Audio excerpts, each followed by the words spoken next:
Hello! Welcome to మధురిమలు.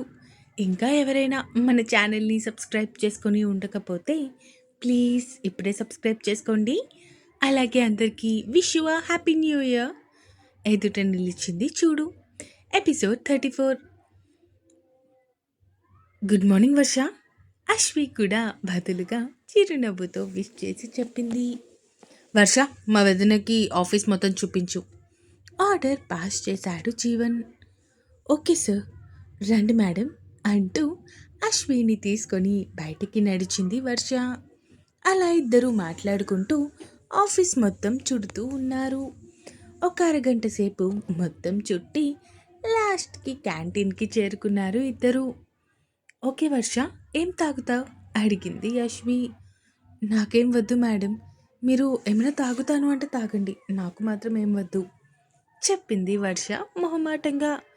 అరే మీ అక్కలాంటి దాన్ని అనుకో, చెప్పు ఏం తాగుతావు అడిగింది అశ్వి.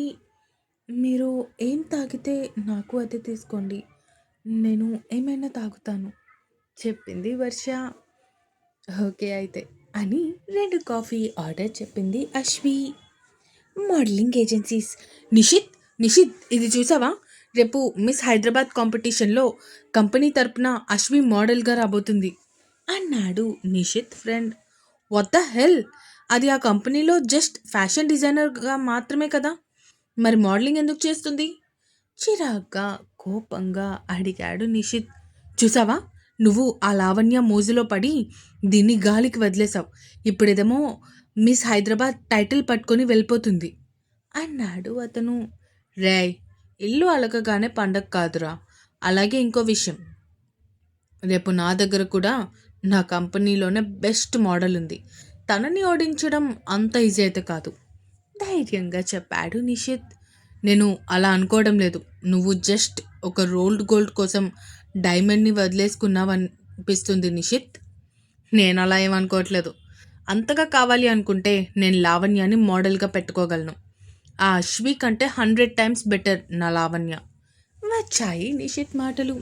అయితే పెట్టుకో, నీకే తెలుస్తుంది ఎవరు బెస్ట్ అనేది అన్నాడు అతను. అయితే ఇక్కడి నుంచి వెళ్ళిపో, మర్యాదగా ఇక్కడి నుంచి వెళ్ళిపో అంటూ కోపంగా అరిచి చెప్పడంతో అక్కడి నుంచి వెళ్ళిపోయాడు అతని ఫ్రెండ్. నిషిత్ వెంటనే లావణ్యకి కాల్ చేశాడు. హలో నిషిత్, ఏం చేస్తున్నావు అడిగింది లావణ్య. ఎక్కడున్నావు? ఇంట్లోనే ఉన్నాను. అయితే వెంటనే ఆఫీస్కి స్టార్ట్ అయ్యిరా. తను చెప్పాల్సింది చెప్పేసి ఇంకేం లేదు అన్నట్టు కాల్ కట్ చేసేశాడు. ఈ నిషిత్కి ఏమైంది అనుకుంటూ లక్ష్మికి చెప్పేసి అక్కడి నుంచి వెళ్ళిపోయింది లావణ్య. ఒక అరగంటకి నిషిత్ ఆఫీస్కి ఎంటర్ అయింది. డైరెక్ట్గా నిషిత్ క్యాబిన్లోకి వెళ్ళి, ఏమైంది నిషిత్, ఆర్ యూ ఓకే, అర్జెంట్గా కాల్ చేసి రమ్మన్నా, ఏమైందో అని చాలా కంగారు పడ్డాను తెలుసా చెప్పింది లావణ్య. లావణ్య, నువ్వు నాకు ఒక హెల్ప్ చేయాలి. అదేంటంటే రేపు అంటూ చెప్పడం స్టార్ట్ చేశాడు నిషిత్.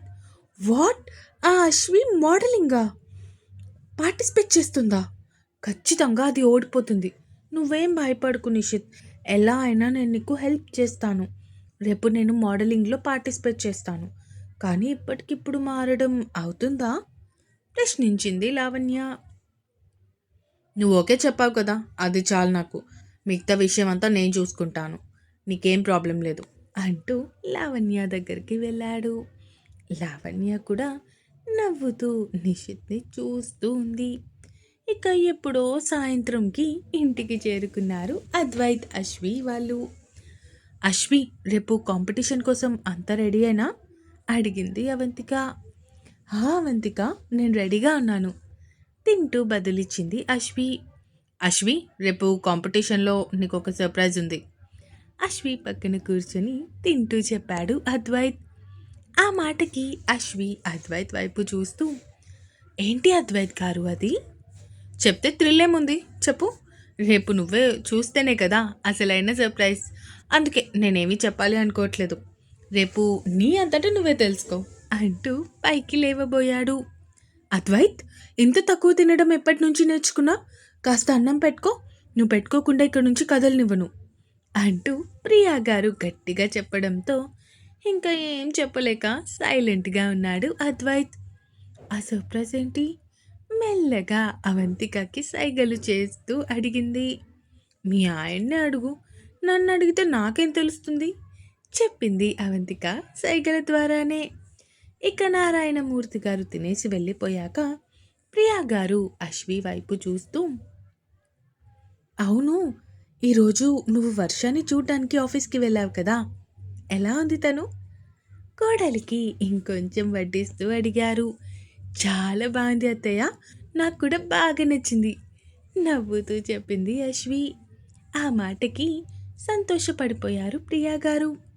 ఇక తినేసాక ఎవరి రూమ్స్‌లోకి వాళ్ళు వెళ్ళిపోయారు. అవంతిక ఏమో జైకి కాల్ చేసి జైతో మాట్లాడుతూ ఎప్పటికో నిద్రలోకి జారుకుంది. మన జీవన్ బాబు మాత్రం వర్ష గురించి ఆలోచిస్తూ తన ఊహలతోనే గడిపేస్తూ పడుకున్నాడు. అశ్వి రాగానే తన వైపు చూస్తూ, ఎందుకే ఇంతవరకు రాలేదు? తన వంక చూస్తూ ప్రశ్నించాడు. అత్తయ్యతో కాసేపు మాట్లాడుతూ ఉండిపోయాను, అందుకే, చెప్పింది అశ్వి చిరునవ్వుతో. అవునా? అంటూ అశ్వి చుట్టూ చేతులు వేసి, హ్యాపీయా? నీ కోరిక తీరింది కదా. మమ్మీ డాడీ వాళ్ళు, తమ్ముడు చెల్లి తాతయ్య అందరితోనే ఉంటున్నాం. ఇప్పుడు అమ్మాయి గారు సాటిస్ఫైడా? ఓరగా అశ్వి వంక చూస్తూ అడిగాడు. చాలా అంటే చాలా చాలా హ్యాపీగా ఉన్నాను అద్వైత్ గారు. మాటల్లో చెప్పలేను నా హ్యాపీనెస్‌ని. అంత హ్యాపీగా ఉన్నా. నేను ఇదంతా మీ వల్లే. థ్యాంక్ యూ అంటూ అద్వైత్‌ని గట్టిగా హగ్ చేసుకొని ముద్దు పెట్టింది. ఏంటి మేడం, రోజు మేము అడిగితే కానీ ముద్దులివ్వరు. అలాంటిది ఈరోజు అడగకుండానే ముద్దిస్తున్నారే? కొంటెగా అశ్వి వంక చూస్తూ అడిగాడు. నాకు చాలా హ్యాపీగా ఉంది అద్వైత్ గారు. అందుకే ఆ హ్యాపీనెస్‌లో ఇలా చెప్పుకొచ్చింది అశ్వి. అయితే నీ హ్యాపీనెస్ నీకిచ్చిన నాకేంటి? అడిగాడు అద్వైత్. ముద్దిచ్చాను కదా! అది చాలదా? సిగ్గుపడుతూ అడిగింది. అది చాలదే. అయినా ఫుల్ మీల్స్ కోసం ఎదురు చూసేవాడికి ఒక చెంచాడు కూర పెడితే ఆకలి తీరుతుందో చెప్పు? తీరదు కదా! అలాగే ఫుల్ షో కోసం వెయిట్ చేస్తున్న నాకు టీజర్‌తో సరిపెట్టుకోమంటే అది ఎంతవరకు న్యాయం చెప్పు? నాకు టీజర్, ట్రైలర్ ఇవి కాదు. ఫుల్ షో కావాలి. ఏంటి? నాకు నా ఫుల్ షో కావాలి. వేసుకోవడానికి సిగ్నల్ ఇస్తావా? హస్కీ వాయిస్‌తో ఆమె చెవిలో చిన్నగా అడిగాడు. అతని పెదాలు చెవిని తాకే ప్రతిసారి ఆమె శరీరం జల్లుమంటుంది. బిడియంగా అతని వంక చూస్తూ సిగ్గుపడుతూ, నాకు నాకు ఓకే, చేతుల్లో మొహం దాచుకుంటూ చెప్పింది అశ్వి. ఆమె నుంచి ఆ స్పందన కోసమే వెయిట్ చేస్తున్న అతను క్షణం కూడా ఆలస్యం చేయకుండా ఆమెని మంచం మీదకి చేర్చి తన మీదకి చేరిపోయాడు.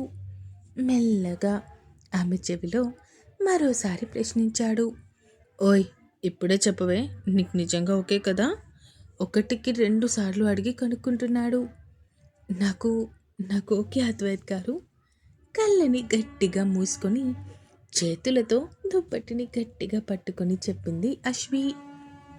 తను అవును నాకిష్టమే అని చెప్తున్నా కూడా మనసులో ఏదో వెలితి ఉంది అని ఇట్టే అర్థమవుతుంది అద్వైత్కి. నిజంగా ఓకేనా? కొంచెం సీరియస్గా అడిగాడు. అతను అలా అడిగేసరికి బావెలా కనిపెట్టేశాడు? నీకు మన గతం తెలిసాక అప్పుడు మనం ఒకటవ్వాలి అనుకున్నా. కానీ నువ్వింత తొందరపడుతుంటే నేను కూడా కాదు అనలేకపోతున్నాను బావా. కానీ మనసులో ఏదో చిన్న వెలితి.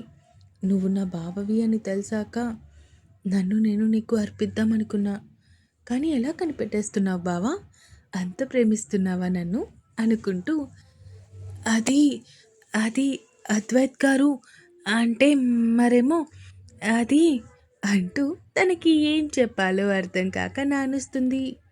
తను దేనికో ఇబ్బంది పడుతుంది, తనకి చెప్పడానికి మొహమాట పడుతుంది అని అర్థమైన అద్వైత్ ప్రేమగా అశ్వి నుదుటిన ముద్దు పెట్టుకొని, ఇదిగో, నాకు నీ ప్రేమ కావాలి, నీ శరీరం కాదు. నువ్వు ఎప్పుడైతే దీనికోసం రెడీగా ఉంటావో అప్పుడే మనం ఒక స్టెప్ ఫార్వర్డ్కి వేద్దాం. అంతేకాని ఇలా నీ ఫీలింగ్స్‌కి, నీ ఎమోషన్స్‌కి నేను విలువ ఇవ్వకుండా ఉంటే, అప్పుడు మన రిలేషన్‌కి విలువ ఉండదు. తన పక్కన చేరిపోయి, ఆమె చేతిని తన చేతిలోకి తీసుకొని రబ్ చేస్తూ చెప్పాడు. తన భర్తని డిసప్పాయింట్ చేశాను అన్న గిల్ట్ ఆమెని ఉక్కిరిబిక్కిరి చేస్తుంది. అనవసరంగా బావని డిసప్పాయింట్ చేశాను. లేదు, మళ్ళీ బావ ఫీల్ అవుతాడు. బావకి ఓకే చెప్పేస్తాను అనుకుంటూ అతని వంక చూస్తూ అద్వైత్ గారు, నాకు ఇప్పుడు ఓకే సిగ్గుతో తలదించుకొని నేల చూపులు చూస్తూ చెప్పింది. అద్వైత్ అశ్విని తన గుండెల మీదకి హత్తుకొని తన గుండెల మీద పడుకోబెట్టుకుని, ఇప్పుడొద్దులే, కొన్ని రోజులాగి అప్పుడు నిన్నెవ్వరూ లేని ప్లేస్‌కి తీసుకొని వెళ్ళిపోతాను. అప్పుడు నువ్వొద్దు అన్నా కూడా అస్సలు వదిలిపెట్టనులే. ఎవ్వరూ ఉండరు. నువ్వు నేనే కాబట్టి మనకి నచ్చినంత సేపు అదే పని మీద ఉండొచ్చు. కన్ను కొడుతూ హస్కీ వాయిస్‌తో చెప్పాడు. అద్వైత్ చెప్పిన దానికి గుండె ఆగినంత పనయింది. బాబోయ్! బావ చెప్తుంటేనే నాకు గుండె దడ ఇంతలా పెరిగిపోతుంది. ఒకవేళ నిజంగా అలా జరిగితే బావని నేను తట్టుకోగలనా అన్న ఆలోచన వెంటనే ఆమె మెదడులోకి వచ్చింది. వచ్చి రావడంతోనే ఆమె బుగ్గలు మందారంలాగా ఎర్రగా మారిపోయాయి.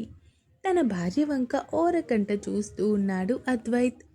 అతని మాటలకి ఆమె స్పందన చూస్తూ ఉంటే అతని మనసు నిండిపోతుంది. ఆమెని గట్టిగా తన కౌగిలిలో బంధించి నిద్రలోకి జారుకున్నాడు. ఇటు అశ్వి కూడా అద్వైత్ గుండె చప్పుడు వింటూ పడుకుండిపోయింది. ఇంకా ఉంది. ఈ ఎపిసోడ్ ఎలా అనిపించిందో కామెంట్స్ రూపంలో తెలియజేస్తారు అని కోరుకుంటున్నాను. అలాగే సబ్స్క్రైబ్ చేసుకోవడం మాత్రం మర్చిపోకండి. ఇక ఉంటాను. Bye bye.